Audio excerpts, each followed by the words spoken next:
অবশেষে পদত্যাগের সিদ্ধান্ত থেকে সরে এলেন সর্বমিত্র চাকমা।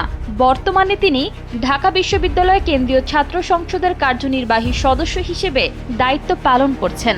শিক্ষার্থীদের অনুরোধ এবং গণতান্ত্রিক জটিলতার কথা বলে তিনি জানিয়েছেন, এই মুহূর্তে পদত্যাগ করলে শিক্ষার্থীদের সঙ্গে প্রতারণা করার শামিল হবে।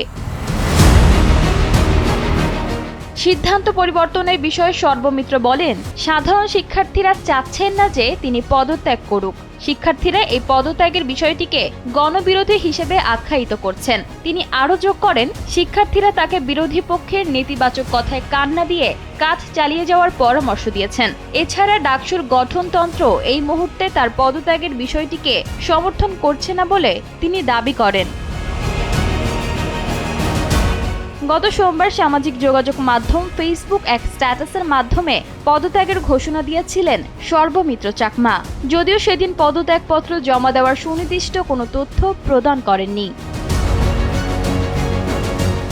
দায়িত্ব গ্রহণের পর থেকেই বিভিন্ন কর্মকাণ্ডের কারণে সমালোচনার মুখে পড়েন সর্বমিত্র চাকমা। সম্প্রতি ঢাকা বিশ্ববিদ্যালয়ের খেলার মাঠে একদল কিশোরকে কান ধরে উঠবস করানোর একটি ঘটনাকে কেন্দ্র করে তীব্র বিতর্কের সৃষ্টি হয়। মূলত এই সমালোচনার মুখে পড়েই তিনি গত সোমবার পদত্যাগের ঘোষণা দিয়েছিলেন। তবে তিনি বুধবার নিশ্চিত করেন যে তিনি স্বপদেই বহাল থাকছেন। ঈশিতা আক্তার, সময়ের আলো।